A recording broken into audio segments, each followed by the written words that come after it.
Assalamualaikum warahmatullahi wabarakatuh.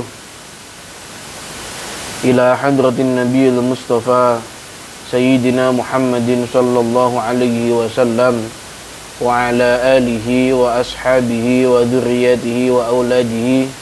Thumma nakhusu khususan khasah li hadrati syekhina wa murabbi ruhina Syekh Abdul Karim Lirboyo, Syekh Marzuki Dahlan Lirboyo, Syekh Mahrus Ali Lirboyo, Syekh Ahmad Idris Marzuki Lirboyo, Syekh Irsyad Rusdi Menduran, Syekh Bang Jakarta, Syekh Baidawi Syamsuri Brabu Tanggung Harjo, Syekh Syamsuri Dahlan Tanggung Harjo.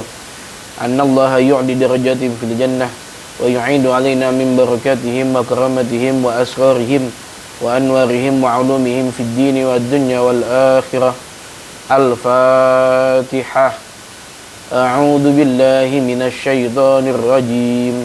Bismillahirrahmanirrahim. Alhamdulillahi rabbil alamin. Arrahmanir rahim. Maliki yaumiddin. Iyyaka na'budu wa iyyaka nasta'in. Ihdinas siratal mustaqim. Siratal ladzina an'amta 'alaihim ghairil maghdubi 'alaihim waladdallin. Rabbi ighfirli wa liwalidayya wa lil mu'minina amin.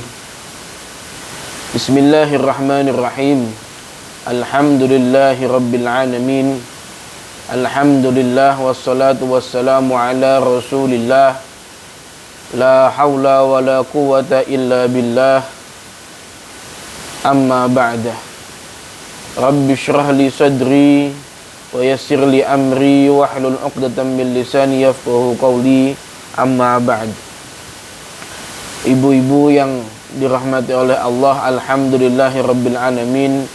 Segala puji kita panjatkan kehadirat Allah Subhanahu wa taala, di mana atas limpahan rahmatnya, atas karunia-Nya, atas segala takdirnya kita masih bisa berkumpul pada siang hari ini. Kita masih bisa mengaji pada siang hari ini dalam keadaan sehat walafiat tanpa halangan sedikit apapun. Biqaulina alhamdulillahi rabbil alamin. Salawat serta salam semoga selalu tercurahkan kepada junjungan kita, Nabi besar, Nabi agung, Nabi Muhammad sallallahu alaihi wasallam, di mana berkat beliaulah kita bisa mengenal kebaikan, di mana berkat beliaulah kita bisa mengenal kemajuan Islam, di mana berkat beliaulah kita bisa mengenal Tuhan, yakni Allah Subhanahu wa taala. Biqaulina Allahumma salli ala sayyidina Muhammad wa ala ali sayyidina Muhammad. Ibu-ibu yang dirahmati oleh Allah, kalau kita berbicara tentang akhlak baginda Nabi Muhammad sallallahu alaihi wasallam, beliau adalah orang yang sangat baik. Beliau adalah orang yang memiliki akhlak yang sangat terpuji. Bahkan dikatakan dalam sebuah manakib, dalam sebuah kitab Maulid Simdud Durar, bahwasanya segala kebaikan, tidak ada satu kebaikan pun yang lewat tanpa melewati atau bersumber dari kebaikannya Rasulullah sallallahu alaihi wasallam. Ibu-ibu yang dirahmati oleh Allah, kalau kita berbuat baik kepada orang yang baik kepada kita, mungkin itu adalah sesuatu hal yang wajar. Ada tetangga ngasih jengkol sepiring, besoknya kita balikin piring pakai gorengan bakwan jagung, pakai gorengan apa kayak, kita balas kebaikan seseorang yang baik kepada kita, itu wajar. Yang nggak wajar, orang udah baik kepada kita tapi kita nggak baik kepada dia, lah itu nggak wajar. Cuman kalau kita berbuat baik kepada orang yang sudah baik kepada kita, itu wajar, ibu-ibu sekalian. Terus yang lebih baik bagaimana? Orang itu bisa dikatakan baik atau tidak, standarnya adalah, tolak ukurnya adalah Apakah dia bisa berbuat baik kepada orang yang tidak baik kepadanya? Ada tetangga negor kagak pernah, ngasih makanan kagak pernah, nyapa kagak pernah, tanya ini dan itu, bahkan senyum pun tidak pernah. Tapi kita tetap berbuat baik kepadanya, kita tetap berusaha negor, kita tetap berusaha nyapa, terkadang kita kasih makanan walaupun sedikit. Itu namanya orang yang baik. Baru itu namanya orang yang baik. Atau bahkan yang lebih ekstrim, kita dimusuhi oleh tetangga kita sendiri. Ada orang yang memusuhi kita entah dengan berbagai alasan yang dimiliki, tapi kita tetap baik kepadanya, kita tetap hormat kepadanya, kita tetap menyapa dengan baik, dengan sopan, dengan senyuman. Itu baru namanya orang baik. Kalau baiknya cuma hanya kepada orang-orang yang baik kepadanya, itu belum dikatakan baik, ibu-ibu. Kenapa? Ya karena wajar. Ada orang baik kepada kita terus kita balas dengan kebaikan, itu wajar. Tapi kalau ada orang yang baik kepada orang yang tidak baik kepada kita, lah itu baru dikatakan sebagai orang yang baik. Sebagaimana dicontohkan oleh Rasulullah SAW. Rasulullah itu, Bu, dulu waktu semasa hidup beliau, pernah beliau itu pada beberapa waktu ketika ingin berangkat ke Ka'bah untuk melaksanakan sholat, setiap kali beliau melewati sebuah jalan, pasti ada orang kafir Quraisy yang meludahi beliau. Pasti, dan Rasulullah itu sudah hafal kalau lewat jalan itu pasti akan diludahi, dan Rasulullah tidak pernah mencari jalan yang lain, kemudian lari-lari, ngumpet-ngumpet, nyari-nyari jalan yang lain, jalan sempit yang lain supaya nggak ketemu orang itu, nggak pernah. Rasulullah tetap berjalan apa adanya seperti biasanya setiap hari, melewati jalan yang sama dan diludahi oleh orang yang sama. Tapi apa, ibu-ibu? Ketika orang ini yang setiap kali meludahi Rasulullah, tiba-tiba pada suatu hari Rasulullah tuh bingung. Lah ini kok orangnya nggak ada, kemana? Biasanya kalau saya lewat jalan ini pasti ada satu orang kafir yang meludahi saya. Lah kok ini nggak ada, kemana? Justru malah Rasulullah tuh bingung. Bukan kok alhamdulillah nggak ada yang meludahin saya, enggak. Saking kasih sayangnya kepada umatnya, saking kasih sayangnya kepada orang-orang kafir, Rasulullah itu sampai menanyakan, loh di mana orang ini? Akhirnya ditanyakan kepada orang-orang sekitar, di mana orang yang biasanya berdiri menanti saya untuk meludahi saya setiap hari? Ternyata orang tersebut sedang sakit. Apa yang dilakukan oleh Rasulullah? Rasulullah langsung menyambangi, langsung menjenguk orang kafir tersebut. Ketika ditok-tok, assalamualaikum, ketika dibuka, orang kafir itu kaget, menangis terharu. Kenapa? Karena Rasulullah yang setiap hari dia ludahi, yang setiap hari dia caci maki, di setiap jalan yang dilewati oleh Rasulullah selalu dia ludahi, ternyata adalah orang yang pertama kali menjenguk dia ketika sakit. Dia sambil menangis terharu bahwasanya, engkau adalah orang yang aku ludahi setiap hari, wahai Muhammad. Tapi engkau adalah orang yang pertama kali datang untuk menjengukku ketika aku sedang sakit. Akhirnya orang tersebut masuk Islam. Berkat apa? Berkat akhlaknya Rasulullah, berkat kebaikan Rasulullah yang tidak pandang bulu, entah kepada orang yang baik kepada beliau ataupun kepada orang yang berbuat tidak baik kepada beliau. Itu namanya orang baik. Kita kalau ingin berbuat baik, ibu-ibu, tidak usah memikirkan kebaikan orang lain. Apakah orang lain itu sudah berbuat baik kepada kita? Apakah orang lain itu sudah berakhlak yang baik kepada kita? Tidak usah berpikir. Kita cukup memikirkan diri kita saja. Sudahkah kita berbuat baik kepadanya? Sudahkah kita berakhlak mulia kepadanya? Itu satu hal yang harus kita pikirkan selalu. Tidak perlu kita mencari tahu apakah dia sudah berbuat baik kepada orang lain, apakah dia mengingat-ingat, apakah dia sudah pernah memberi kepada kita sehingga kita ingin memberikan kepadanya. Tidak perlu. Pada suatu ketika ada salah satu kafir Quraisy yang terkenal sangat ingin membunuh Kanjeng Nabi, yang terkenal sangat ingin mencelakai Kanjeng Nabi, selalu menghina-hina Kanjeng Nabi, musuh dalam Islam. Pada suatu ketika orang ini datang ke rumah Rasulullah. Rasulullah itu di rumah beliau itu memiliki satu kursi. Kursinya cuman tidak ada kakinya, ibu-ibu tahu ya. Kursi yang ada senderannya, ada alasnya, tapi nggak ada kakinya. Jadi buat duduk lesehan, buat senderan gitu. Itu Rasulullah cuma punya satu. Saking sederhana beliau cuma punya satu, dan itu dipakai setiap hari untuk duduk. Tidak ada yang berani duduk di situ karena itu dianggap sebagai singgasana sederhana Rasulullah ketika beliau ada di rumah. Lah, takjubnya ketika orang kafir Quraisy yang terkenal sangat membenci Islam, sangat membenci Rasulullah ini datang ke rumah Rasulullah menyambut orang tersebut dengan baik, bahkan mempersilahkan tempat duduk singgasana sederhana Rasulullah itu dipersilahkan untuk diduduki oleh orang kafir tersebut, dan Rasulullah duduk di bawah lesehan lebih rendah daripada orang kafir tersebut. Akhirnya Sayyidah Aisyah sebagai istri beliau bingung. Langsung kemudian memanggil Rasulullah ke belakang, kemudian ditanya, "Wahai Rasul, apakah engkau tidak tahu bahwasanya itu adalah orang kafir Quraisy yang sangat membenci Islam, yang sangat membenci engkau, tapi mengapa justru engkau perlakukan dia seolah-olah dia adalah seorang raja, berbuat baik seperti itu?" Apa jawaban Rasulullah? Dia mau membenci saya, dia mau membunuh saya, dia berakhlak buruk terhadap saya, itu urusan dia.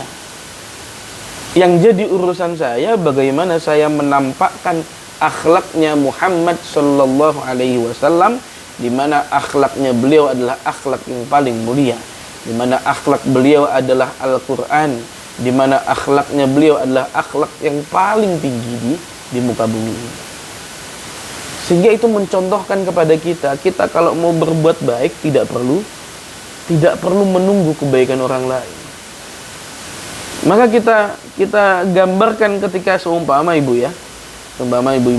di Jakarta atau di Bekasi, di kota-kota itu kan banyak orang ngemis ya.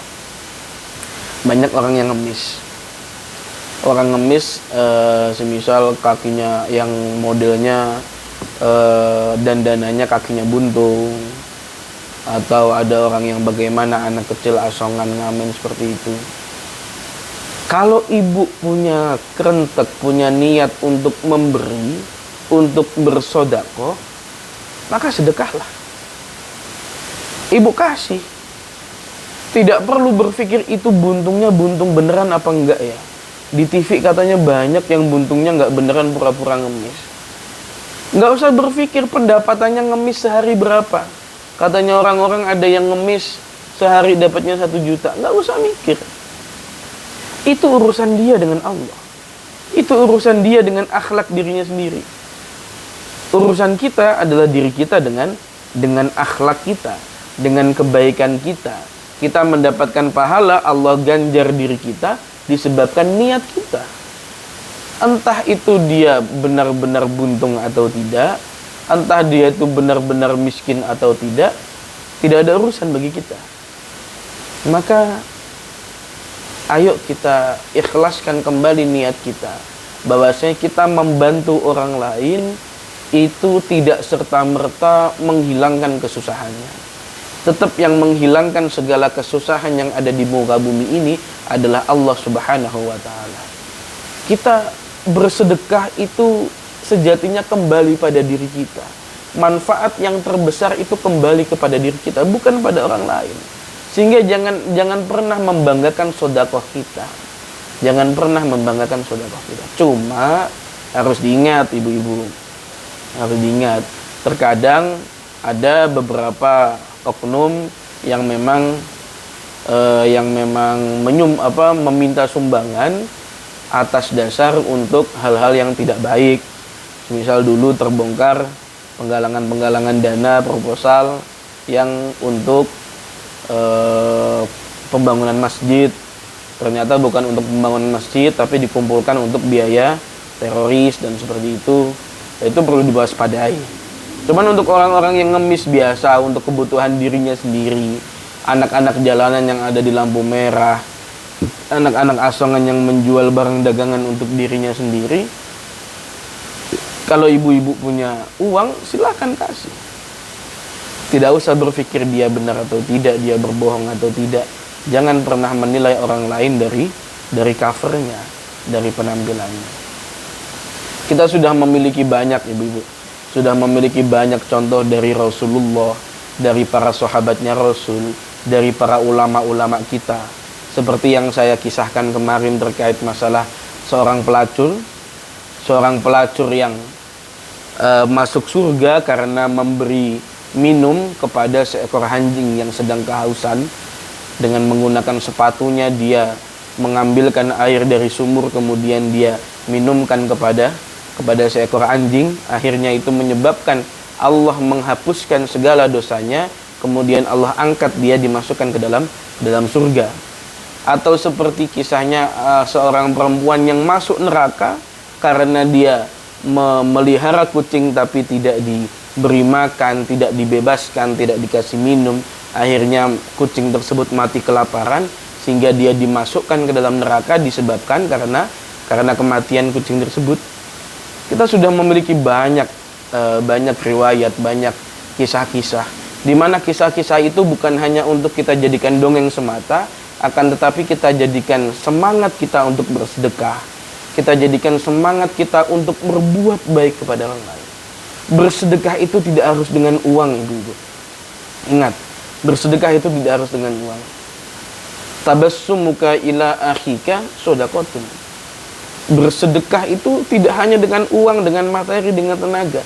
Engkau senyum kepada saudaramu, memperlihatkan wajah yang ceria ketika bertemu dengan tetanggamu, ketika bertemu dengan saudara-saudaramu, itu adalah sedekah. Itu adalah sedekah. Membahagiakan hati orang lain meskipun dengan tanpa materi, itu juga merupakan sedekah. Maka jangan perkecil kemungkinan kita untuk bersedekah. Jangan perkecil kemampuan kita untuk bersedekah. Kita bisa bersedekah dengan apapun, kita bisa berbuat baik kepada orang lain dengan apapun. Dan ingat bahwasanya prinsip dalam hidup kita di dunia ini seperti yang saya katakan dulu, hablum minallah wa hablum minan nas. Hubungan kita dengan Allah itu baik dan hubungan kita dengan manusia juga baik. Ibu-ibu yang dirahmati oleh Allah, kita lanjutkan pengajian kitab Safinatun Najah. Kemarin kita sudah sampai sekarang memasuki bab sholat. Kitabus sholat halaman 20. Bisa dibuka mungkin yang membawa kitabnya. Bismillahirrahmanirrahim. Kitabus sholat. A'darus sholati ithnani, an-naumu wan nisyanu. Uzurnya sholat itu ada dua. Yang pertama tidur, yang kedua lupa. Uzur itu apa sih? Uzur itu adalah alasan yang memperbolehkan kita untuk meninggalkan sholat. Uzur itu adalah sesuatu hal yang mentolerir diri kita ketika kita tidak melakukan sholat pada waktunya. Yang pertama adalah an-naum. An-naum ini jangan diartikan sekedar tidur, ibu-ibu. Yang dikehendaki dengan naum di sini adalah ketiduran, bukan sengaja tidur. Semisal kita belum sholat kemudian kita tidur sampai kelewat waktunya, ya maka haram hukumnya. Semisal duhur udah masuk jam 12, udah adzan, kita nggak langsung sholat, lah kok kita malah tidur, bangun-bangun jam 5, maka kita dihukumi orang yang berdosa. Ini tidurnya bukan termasuk tidur yang uzur. Tidur yang uzur itu adalah tidur yang ketidaksengajaan atau tidurnya itu sebelum masuknya waktu sholat. Semisal belum masuk waktu zuhur, semisal baru jam 11 siang. Jam 11 siang tidur. Bangun-bangun jam 5 nggak ada yang bangunin. Lah, maka itu termasuk udzur. Kita melewatkan zuhur itu, tidak sholat zuhur itu dikatakan tidak berdosa. Kenapa? Karena tidur kita sebelum masuk waktunya sholat dan bangun kita setelah habis waktunya sholat, maka itu tidak apa-apa. Itu namanya udzur sholat. Namanya udzur dalam sholat. Tapi meskipun udzur seperti itu, kita wajib mengqadha, ibu-ibu. Wajib qadha hukumnya, meskipun tidak berdosa, tapi wajib kita qadha. Diqadha itu maksudnya ditambal. Kita lakukan pada waktu yang lain. Semisal ibu-ibu bangun pagi kesiangan, jam 7 pagi baru bangun, belum sholat subuh. Maka apa yang harus pertama kali ibu lakukan? Langsung ke kamar mandi, ambil air wudhu, jangan ditunda-tunda, langsung laksanakan sholat subuh. Langsung wajib, langsung dilaksanakan sholat subuh. Jangan ditunda-tunda, ke pasar dulu Jangan ditunda-tunda, bersih-bersih dulu Jangan. Pertama kali yang ibu lakukan ketika ibu-ibu qadha adalah langsung masuk kamar mandi, berwudu, kemudian melaksanakan sholat 2 rakaat untuk mengqadha sholat subuh. Begitu pula sholat-sholat yang lain. Kalau seumpama ibu-ibu meninggalkan sholat dengan adanya udzur, maka ibu-ibu langsung mengqadha'inya, jangan ditunda-tunda. Kemudian yang kedua yang termasuk udzurnya sholat itu adalah anisyan, lupa. Biasa orang kelupaan, akhirnya orang melakukan sesuatu hal, akhirnya lupa nggak sholat. Cuman yang perlu diingat-ingat di sini adalah ibu-ibu, sebab lupanya itu apa? Kalau sebab lupanya itu adalah bukan suatu hal kecerobohan, ya maka ditolerir dalam syariat, tidak dianggap berdosa. Tapi kalau lupanya itu karena sebuah kecerobohan, ya maka tetap dikatakan berdosa, ibu-ibu. Lupa yang ceroboh itu maksudnya bagaimana? Lupa yang ceroboh semisal nonton bola sampai lupa sholat, itu termasuk ceroboh. Bermain-main ke mall sampai lupa sholat, itu termasuk kecerobohan. Yang tidak ceroboh bagaimana? Semisal belajar, untuk yang masih belajar sampai lupa waktu, lupa bahwasanya kalau belum sholat, itu masih ditolerir dalam syariat. Atau semisal ikut pengajian, saking khusyuknya lupa kalau belum sholat, nah maka itu juga ditolerir dalam syariat. Cuman ya jarang seperti itu. Nggak ada pengajian yang sampai meninggalkan sholat, nggak mungkin. Pengajian itu sunnah, sholat itu wajib. Ya pastinya harus didahulukan yang wajib. Panitia pengajiannya pun pasti tahu kalau ini waktunya sholat, mempersilahkan para jamaah untuk sholat terlebih dahulu. Maka yang perlu diingat yaitu tadi, bahwa saya lupa di sini adalah lupa yang ditolerir dalam syariat, dalam artian lupa yang tidak disebabkan oleh kecerobohan manusia itu sendiri. Itu 2 udzur dalam sholat, ibu-ibu. Kemudian yang selanjutnya, syurutus sholati thamaniyatun. Kita masuk dalam syarat-syaratnya sholat yang ada 8. Ibu-ibu yang dirahmati oleh Allah, kami ulangi lagi terkait masalah sholat, bahwasanya sholat itu adalah imaduddin. Sholat itu adalah tiangnya agama. Di luaran sana, ibu-ibu, sekarang ini, baik itu orang-orang yang biasa ataupun tokoh publik ataupun tokoh masyarakat yang non agama, itu sudah banyak yang menyepelekan sholat, ibu-ibu. Kenapa menyepelekan sholat? Mereka beranggapan bahwasanya agama Islam itu yang penting kita baik. Kita beragama Islam itu yang penting menjadi orang baik. Yang penting kita suka sedekah, yang penting kita suka zakat, yang penting kita suka berangkat haji. Tapi sholatnya nggak apa-apa. Prinsipnya seperti itu. Dengan menganggap bahwasanya kekurangan saya dalam sholat akan ditambeli oleh sodakoh saya. Kekurangan saya dalam sholat akan ditambeli oleh haji saya. Lah ini prinsip yang keliru. Sekali lagi saya ulangi, prinsip yang keliru, prinsip yang salah. Salat itu adalah hablum minallah, hubungan kita kepada Allah sebagai bentuk penghambaan kita kepada Allah. Sedangkan berbuat baik kepada sesama manusia, bersedekah, mengeluarkan zakat dan yang lain-lain, itu merupakan hablum minannas, hubungan kita dengan sosial sama manusia. Maka sudah berbeda penghitungannya, ibu-ibu. Bahkan diriwayatkan nanti ketika di akhirat, amal yang pertama kali dihisab adalah amal sholat. Kalau sholatnya aman, nggak bolong-bolong, insya Allah amal-amal yang lain semuanya beres. Sodakohnya diterima, amal kebaikan, zakat yang lain semuanya diterima. Tapi kalau sholatnya udah bolong-bolong, sholatnya sendiri udah melenceng, tidak pernah dilakukan, ya maka amal-amal sodakoh yang lain percuma, ibu-ibu. Kenapa? Loh, amal sodakoh itu sunnah. Bersedekah, membantu orang semelarat apapun orang lain, membantu orang lain itu hukumnya sunnah. Tapi sholat itu hukumnya wajib.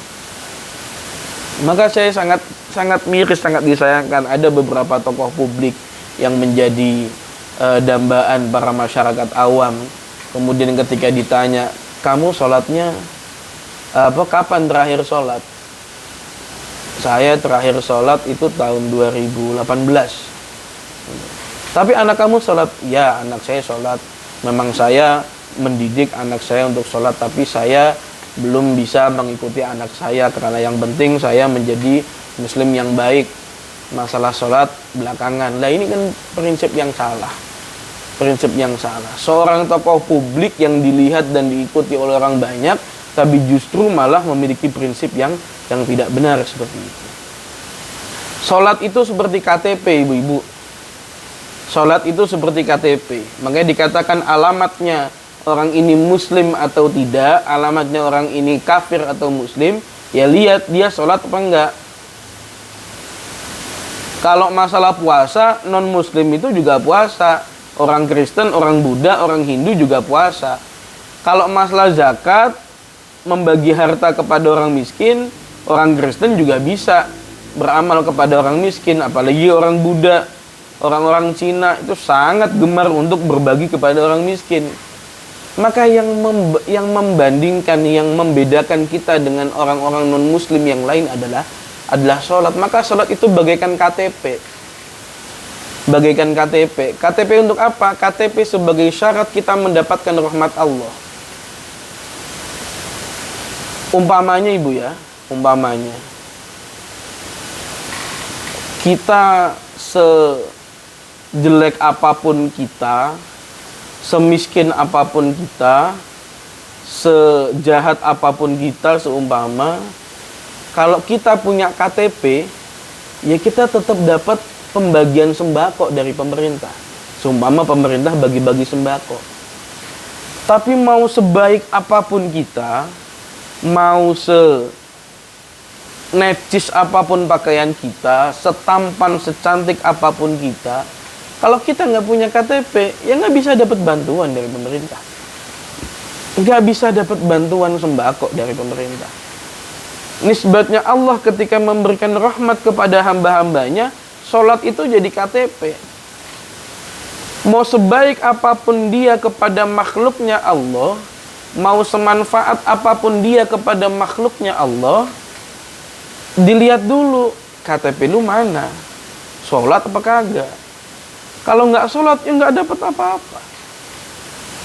Tapi meskipun jahat seperti apapun, sering maksiat setiap hari, melakukan dosa ini dan itu, tapi selama dia masih melaksanakan sholat, dia masih punya KTP. Paling tidak dia masih mendapatkan rahmat dari Allah. Paling nggak Allah nggak terlalu murka lah ketika dia melakukan maksiat. Paling tidak Allah itu nggak terlalu marah sama dia kalau dia berbuat maksiat. Kenapa? Karena dia masih menunjukkan penghambaan dia kepada Allah dengan cara sholat. Sholat itu bentuk penghambaan kita kepada Allah. Kita membuktikan bahwasanya diri kita itu adalah hambanya Allah. Maka kalau kita sudah tidak membuktikan bahwa kita itu hamba, ya maka Allah tidak akan menganggap kita sebagai hamba lagi. Kalau Allah tidak menganggap kita sebagai hamba, ya Allah tidak akan mengkucurkan rahmatnya kepada kita semua. Allah tidak akan peduli bagaimana keadaan kita di dunia dan akhirat. Maka na'udzubillahi min dzalik, ayo kita sebarkan, kita galakkan bahwasanya sholat itu adalah yang terpenting dalam agama kita. Sholat itu memang urusan pribadi, tapi untuk kita yang memiliki hak untuk memberitahu, menasihati kepada orang lain, semisal menasihati keluarga kita, menasihati saudara-saudara kita, seburuk-buruknya kamu bermaksiat seperti apapun, yang penting satu, jangan tinggalkan sholat. Jangan tinggalkan sholat.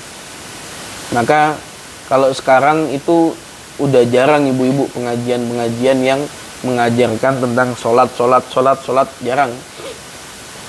Kebanyakan sekarang pengajiannya model ceramah ini dan itu. Untuk permasalahan sholat jarang. Makanya mumpung kita alhamdulillah bisa ngaji, seperti pada pertemuan siang hari ini membahas tentang sholat, masalah wudhu, masalah najis dan yang lain-lain.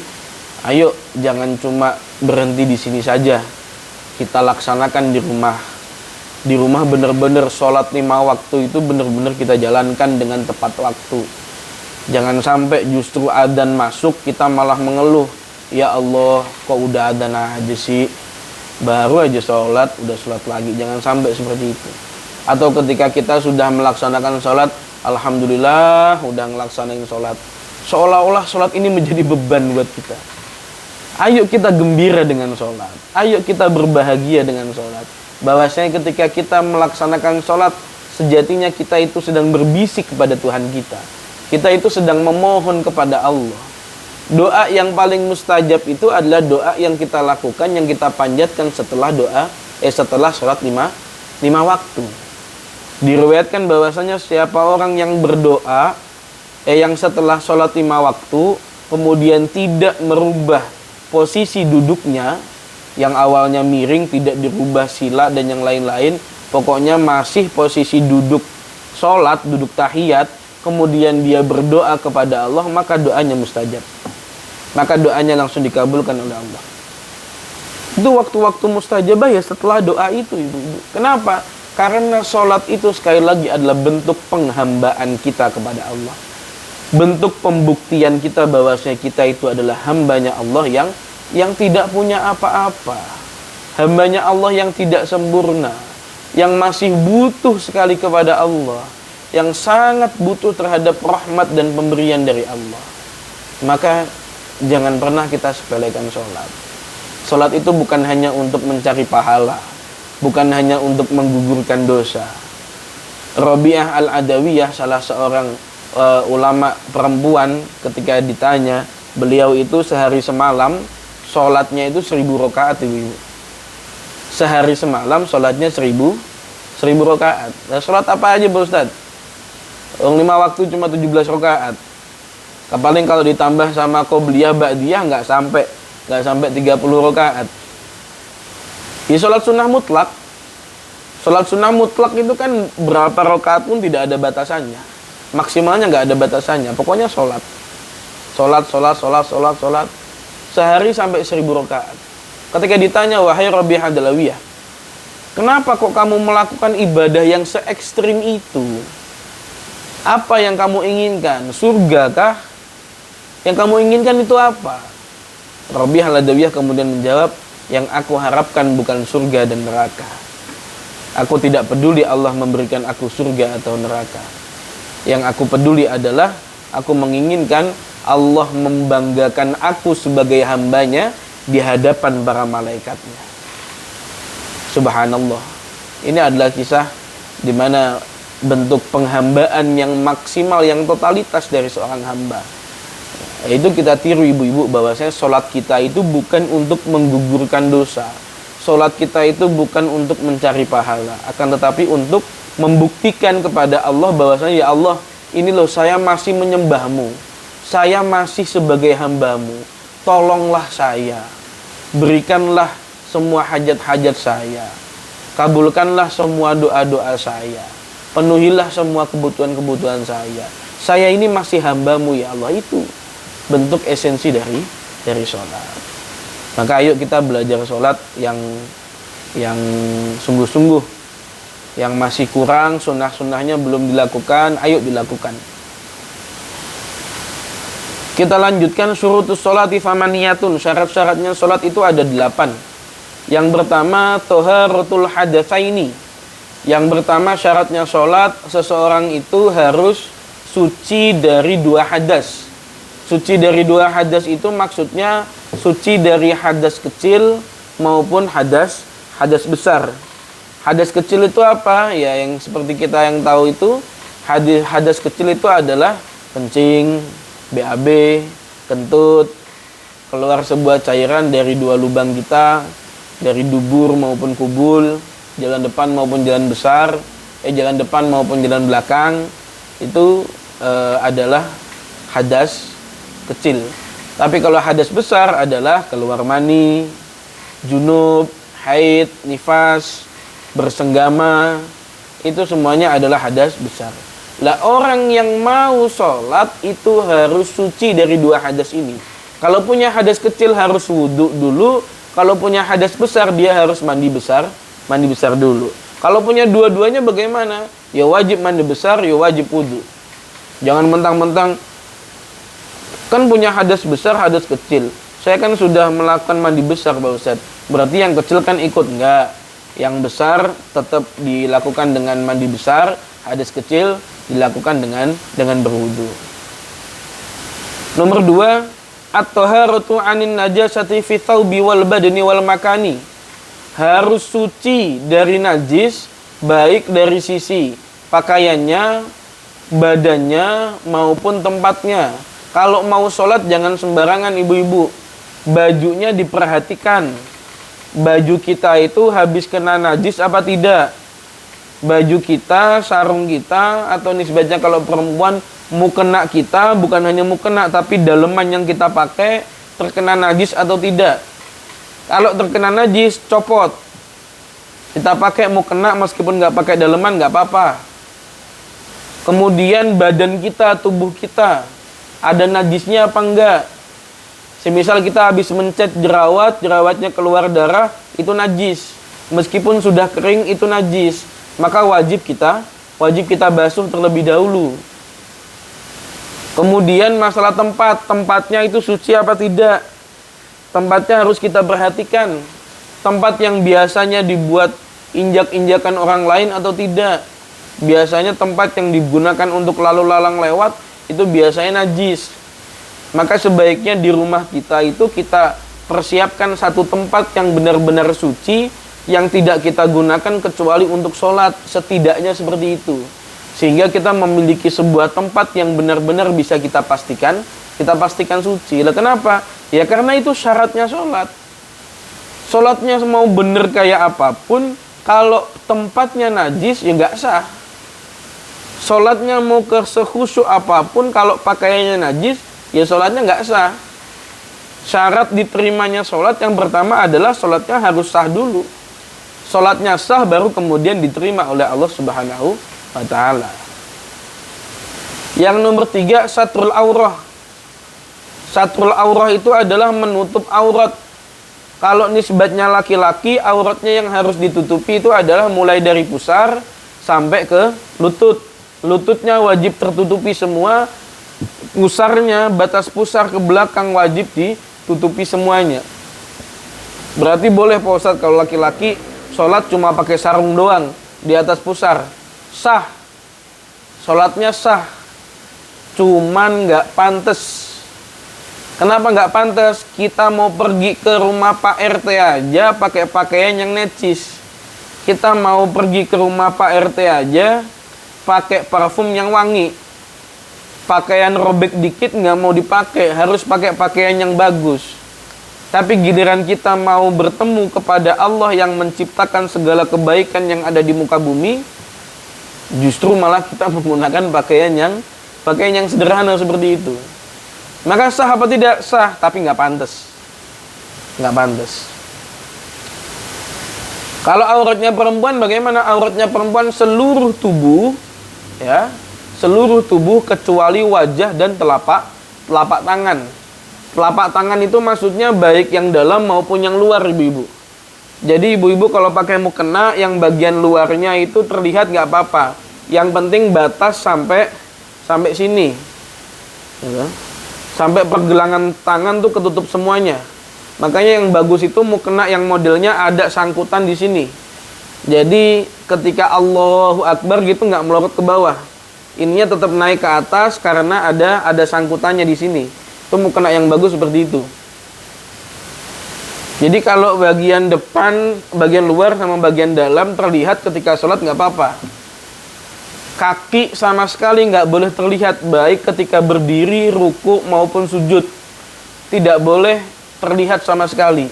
Kadang ada yang sholatnya tertutup semua ketika diri, tapi karena mukenanya pendek, akhirnya ketika sholat telapak kakinya yang perempuan terlihat. Lah ini nggak boleh ibu-ibu, nggak sah. Karena auratnya perempuan ketika sholat seluruh bagian tubuhnya dari berbagai arah, depan, belakang, atas, bawah, kanan, kiri, depan, belakang, semuanya wajib tertutupi kecuali wajah dan telapak tangan. Kalau wajah, batas wajahnya, kalau ibu-ibu pakai mukena harus sampai sebatas ini, ibu-ibu. Harus sampai sebatas ini. Jangan sampai ada rambut yang kelihatan. Makanya yang bagus itu sebelum pakai mukena, pakai daleman kerudung supaya rambutnya nggak ngelewer ke depan. Nggak ngelewer ke depan. Kadang biasanya mukena yang terlalu yang terlalu necis itu biasanya nggak sesuai sama syarat sahnya sholat. Makanya kalau mukena itu nggak usah bagus-bagusan, maksudnya nggak usah terlalu nyari renda inilah, nyari yang motifnya begini ya, motif bunga anggrek, bunga semangka, mau bunga kol apa. Nggak usah cari-cari yang begitu. Yang biasa aja, yang penting sah, bersih, suci, sah digunakan untuk sholat. Yang penting seperti itu. Mukena itu kita gunakan untuk apa sih? Kita gunakan untuk menghadap Allah, bukan untuk dilihat oleh orang-orang yang ada di depan kita.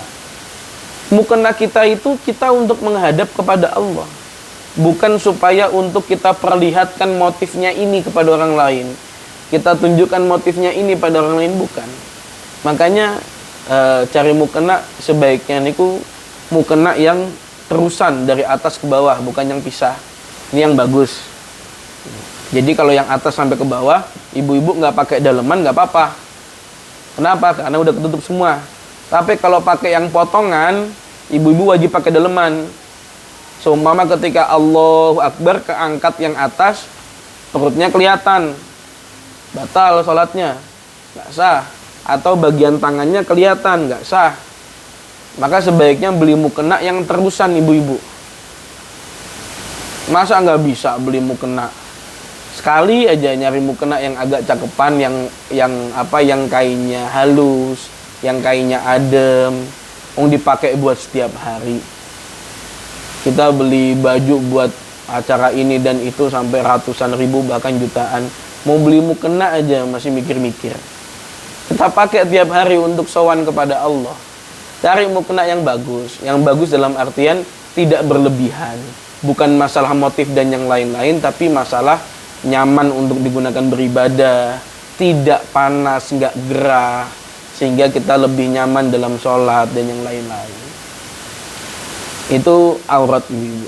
Kemudian yang nomor 4 adalah istiqbalul kiblat, menghadap kiblat. Syaratnya sholat itu ya harus menghadap kiblat. Kiblat itu apa? Kiblat itu ya kita menghadap ke Ka'bah. Ka'bah itu kalau di Indonesia arahnya kemana? Ke barat. Ya sudah, kita maka sholatnya menghadap ke barat, agak nyerong kanan dikit. Jadi ke barat, agak nyerong kanan dikit, bukan serong beneran, tapi agak serong ke kanan sedikit. Kemudian yang nomor 5, dukhul wakti, sudah masuk waktunya. Maksudnya bagaimana? Ya sholat itu harus dilaksanakan ketika waktu sholatnya sudah masuk.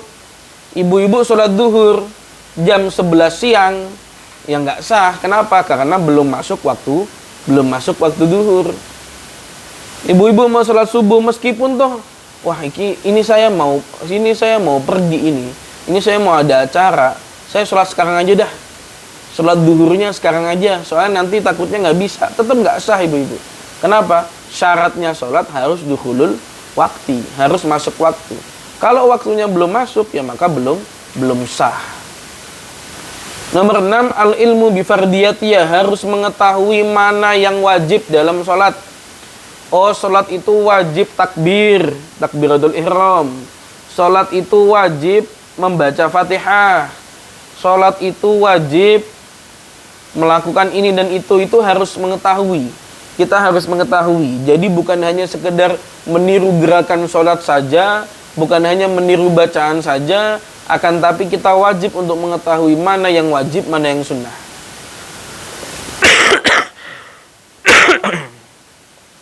Kemudian nomor 7, alla ya'taqida fardun min furudiya sunnatan. Tidak meyakini salah satu fardunya sholat itu merupakan kesunahan. Maksudnya semisal membaca Fatihah dalam sholat itu hukumnya wajib ibu-ibu. Kita nggak boleh meyakini, mengiktikodi bahwasanya membaca Fatihah itu sunnah. Nggak boleh. Itu termasuk salah satu syaratnya sholat. Tidak meyakini kefarduan yang ada dalam sholat, kita yakini sunnah, nggak boleh. Rukuk itu hukumnya wajib, nggak boleh kita yakini sunnah. Meskipun toh kita melakukannya, tapi kita meyakini bahwasanya itu sunnah, maka batal sholat kita. Kemudian nomor 8 adalah ijtinabul mubtilat, yakni menjauhi segala perkara yang membatalkan sholat. Yang membatalkan sholat itu apa saja? Nanti ada pembahasannya terkait masalah yang membatalkan sholat, seperti bergerak 3 kali, atau semisal melakukan bacaan-bacaan yang tidak termasuk bacaan sholat, atau semisal kentut dan yang lain-lain, termasuk perkara yang membatalkan sholat. Dan orang ketika mau sholat harus menjauhi segala hal-hal yang bisa membatalkan sholat. Ibu-ibu yang dirahmati oleh Allah, mungkin cukup sekian pembahasan kita pada siang hari ini. Mudah-mudahan bisa bermanfaat untuk semuanya. Sekali lagi, tujuan kita di sini adalah untuk mengaji. Selain untuk saling bersilaturahim, untuk sesama kaum muslimat, kita juga di sini tujuannya untuk mencari ilmu. Tujuannya apa? Supaya jadi ustazah? Bukan. Supaya bisa ngedalilin orang? Bukan. Tujuan kita ngaji supaya menghilangkan kebodohan yang ada dalam diri kita, supaya ibadah kita bisa diterima oleh Allah, supaya ibadah kita bisa lebih berkualitas, supaya ibadah kita benar-benar diridhoi oleh Allah subhanahu wa ta'ala. Ibu-ibu, cukup sekian materi pada siang hari ini. Kita tutup acara pada siang hari ini dengan bacaan suratul Fatihah, dengan harapan semoga pengajian kita ini diberkahi oleh Allah, diridhoi oleh Allah, dan kita pulang dari pengajian ini membawa berkah untuk keluarga kita, membawa berkah untuk anak suami kita, membawa berkah untuk tetangga-tetangga kita, membawa berkah untuk lingkungan kita, sehingga lingkungan kita menjadi lingkungan yang diridhoi oleh Allah, diridhoi oleh Rasulullah sallallahu alaihi wasallam. Ala hadhihi niyyah wa ala kulli niyatin salihah. Al-Fatihah. A'udzu billahi minasy syaithanir rajim. Bismillahirrahmanirrahim. Alhamdulillahi rabbil alamin. Arrahmanir rahim. Maliki yaumiddin. Iyyaka na'budu wa iyyaka nasta'in. Ihdinas siratal mustaqim. Siratal ladzina an'amta 'alaihim ghairil maghdubi 'alaihim waladdallin. Amin. Bismillahirrahmanirrahim. Alhamdulillahi rabbil alamin.